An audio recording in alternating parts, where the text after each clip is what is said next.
All right, hole 10, 395 feet. This is a par 3. This is pretty self-explanatory. It is a straight at it shot. It is ever so slightly uphill, and the ground kind of slopes slightly to the right as well.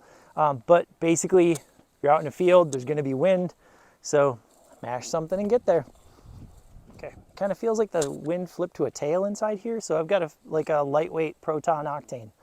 Let's see if we can't put her down there.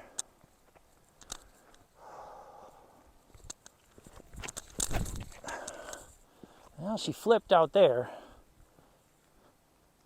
It's just in the brush, just in the brush.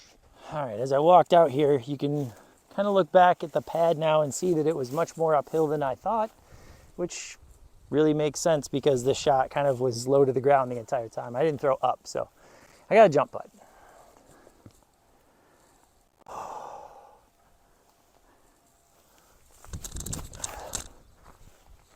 Now, up and under, we get what we get.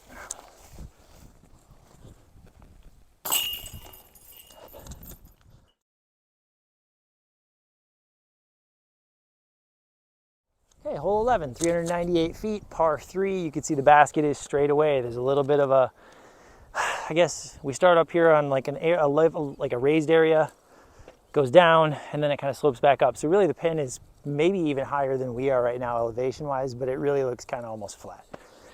You don't want to get over onto the right. The left is a little more hospitable, but 400 feet straight away, you are at the mercy of the wind out here in the field once again. Okay, let's try a zenith.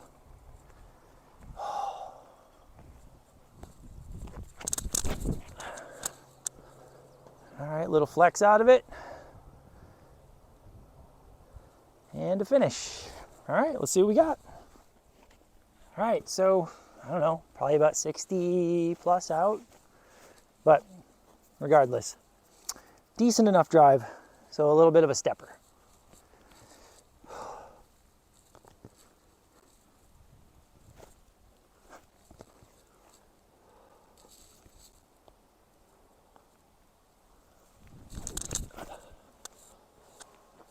Around the backside.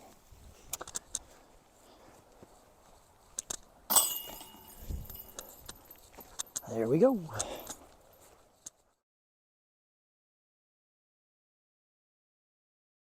All right, hole 12, 233 feet. It is a par 3. I know the sign says it curls to the right. It does not. It is straight ahead. There are multiple pin positions here.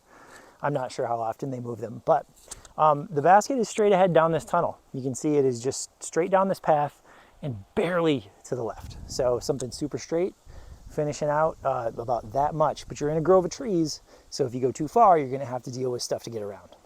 Okay, I'm gonna try a hex. This is a hard one to film because it's kind of cramped, so I'll get out of the way.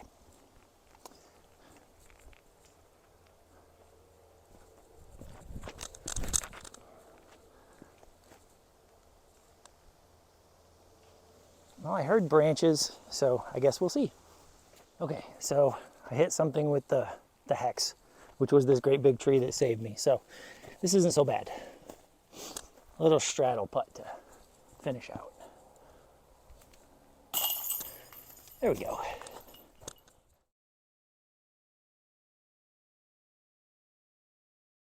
All right, this is hole 13, 255 feet. It is a par 3. You can see on the sign that it bends to the right. So you can see we have a mowed out fairway, and then out there it's kind of this great big cleared out area. There are some trees here to the right. You got to get around those and be finishing out. The basket is over on that side. So a forehand or a lefty backhand, you got some good options with those too. Okay, so this one does have to get over quite a ways. So you want something that's got a good amount of fade. So I've got a glow eclipse resistor. So I'm gonna pop this thing out there and just let her crash.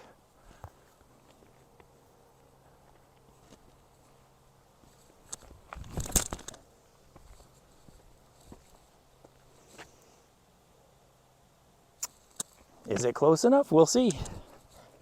Okay, this was pretty good. About 20 feet maybe.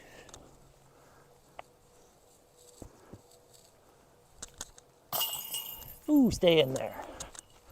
This basket is a little high and a little tilted.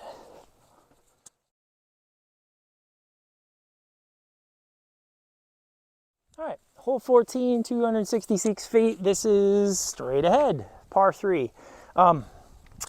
Okay, so this one gets a little trickier the closer you get to the basket, because that tree that seems like it's kind of just behind it, but to the right, is actually just to the right of it. So if you're fading in at that point, you're going to have a tree to contend with, and you do not want to go to the left. The left is bad news, and long is kind of bad news too. So you really got to hit this one. Okay, I'm going to take my hex, see what I can do. Those branches straight ahead are a little troublesome, but 266, this should have a little bit of fade at the end of it.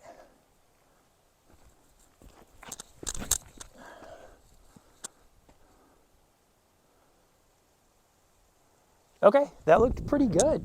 I'm cool with that, for sure. Okay, that worked out pretty damn well. Inside 15 feet. And I found an anthill. Cool.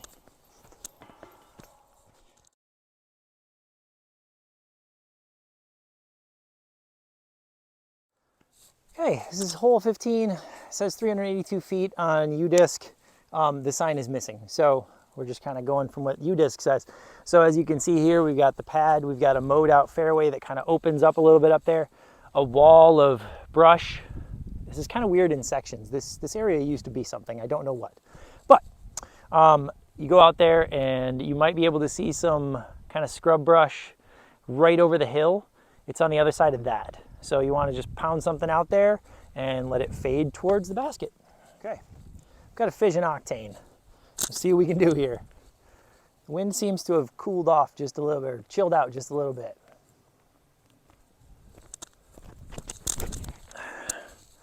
All right, she's turning a little bit too much, but seems okay. Should be okay. Okay, I am circle's edge maybe? Somewhere in there, maybe just inside, who knows? But I've got a putt, which is great. This hole's feels like a little bit of a bomb. Hey, there we go. Hell yeah.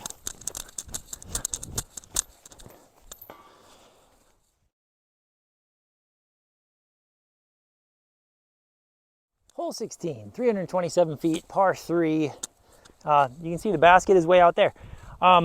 This area that this is in is kind of a bunch of rolling little hills. It's a little hard to judge the distance when you're just standing here looking. At least it is for me. I have terrible depth perception, so that kind of stuff really messes with me.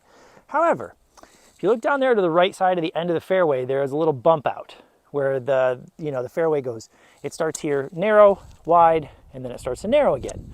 Where that bump out is kind of where the basket is. So 3 1/4, whatever you got that goes that distance, send it on a hyzer. Okay, let's take a neutron octane, lay it out to the right and let it come back.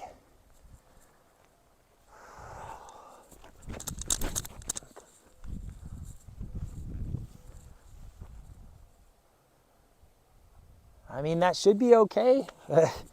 Who knows? Can't really tell. Okay, 20 or so footer from here, a little downhill. There we go.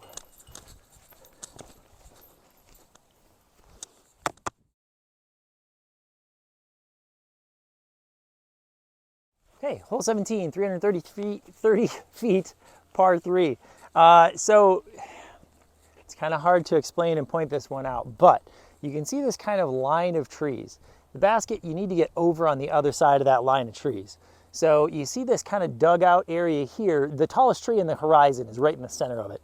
So basically you want to punch something through there, let it stay straight as much as possible, and then finish out on the back side of those trees there. The basket is kind of, you can see this kind of rock wall here probably. Basket is near one of those. This whole area, like I said, this must have been farmland or something at one point. This is these rock walls kind of weaving throughout. But anyways, 330 foot hyzer. All right, we're gonna go with the fission octane again. It's been a consistent choice today.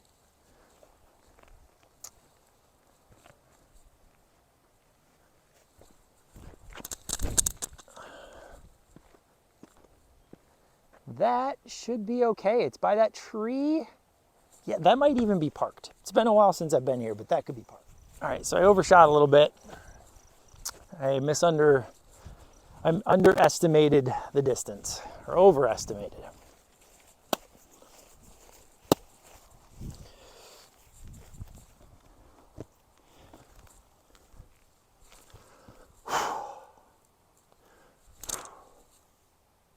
Oh, rats.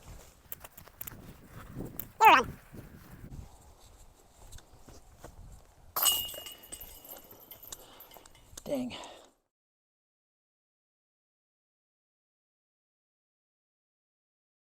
All right, not much to explain about this one. Hole 18, par 3, 403 feet, but it's way uphill, so it plays heck further than that. So I would say you're probably looking at more like, I don't know, 440, 450 power. So take something that you can throw, keeping it on the fairway, and just mash on it. Since it's uphill, I'm going to get a little bit flippier. I've got this Proton Octane that tends to flip over a little bit. The wind out here has kind of died down, so if anything, it's a tailwind. That means I can put it a little bit to the right and still get some finish out of it.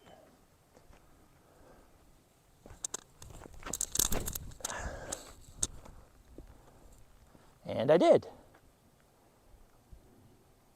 So I don't have 450 of power, but it doesn't bad. All right, super jazzed on this drive. Really not terribly short of the basket.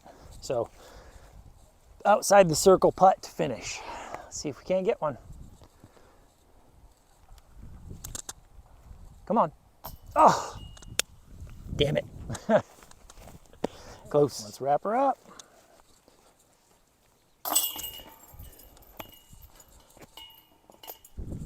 For the 3.